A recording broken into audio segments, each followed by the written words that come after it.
বিএনপির কেন্দ্রীয় গণশিক্ষা বিষয়ক সম্পাদক আনিসুর রহমান তালুকদার খোকন বলেছেন, বিএনপির ভারপ্রাপ্ত চেয়ারম্যান তারেক রহমানের নির্দেশে হিন্দু, বৌদ্ধ, খ্রিস্টান কোনো ভেদাভেদ ও বৈষম্য চাই না।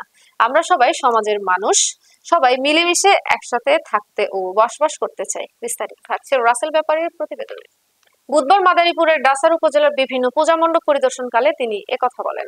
খোকন তালুকদার আরো বলেন, বর্তমান সময়ে যে স্বাধীনতা, যে গণতন্ত্র আমরা ফিরে পেয়েছি, সেই স্বাধীনতা ও গণতন্ত্র আমরা ধরে রাখবো এবং এই গণতন্ত্রের বাংলাদেশে প্রতিটি মানুষ যেন ভোগ করতে পারে সেটি আমরা নিশ্চিত করবে। আগামী দিনে যে নির্বাচন আসবে সেই নির্বাচনে মানুষের পাশে থেকে মানুষের ভালোবাসা ও দয়ায় আপনারা যদি ধানের শীষে ভোট দেন তাহলে আমরা নির্বাচিত হতে পারবো। আমরা আপনাদের সাথে থেকে আপনাদের সুখে দুঃখে আপনাদের ভালোবাসা অর্জন করে বিজয়ী হতে চাই। এ সময় উপস্থিত ছিলেন কালকিনি উপজেলা বিএনপির সাবেক যুগ্ম সাধারণ সম্পাদক ইসমাইল হাওলাদার, সাবেক সাংগঠনিক সম্পাদক সালাম খান সহ জেলা উপজেলা বিভিন্ন অঙ্গ সহযোগী সংগঠনের নেতৃবৃন্দ। জনাব তারেক রহমানের নির্দেশ, বর্তমান যে বাংলাদেশ, বর্তমান যে নতুন স্বাধীনতা, সেই স্বাধীনতায় কোনো মুসলিম, হিন্দু, খ্রিস্টান, বৌদ্ধ কোনো জাতভেদ, কোনো ভেদাভেদ চাই না। আমরা কোনো বৈষম্য চাই না, ধনী গরিবের কোনো বৈষম্য চাই না। আমরা সবাই সমাজের মানুষ, আমরা সবাই মিলেমিশে একসাথে থাকতে চাই, একভাবে বাস করতে চাই।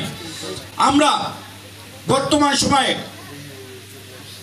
যে স্বাধীনতায়, যে গণতন্ত্র আমরা ফিরে পেয়েছি, সেই স্বাধীনতা গণতন্ত্রকে আমরা ধরে রাখবো এবং এই গণতন্ত্রের স্বাদ বাংলাদেশের প্রতিটি মানুষ যেন ভোগ করতে পারে সেটা আমরা নিশ্চিত করব।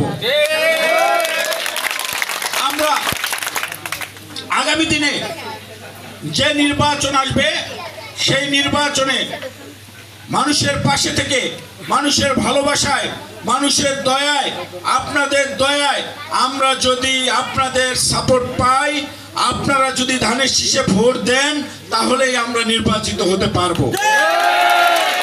আমরা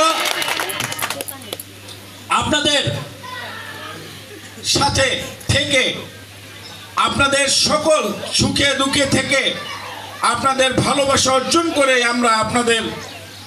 আমরা বিজয়ী হতে চাই।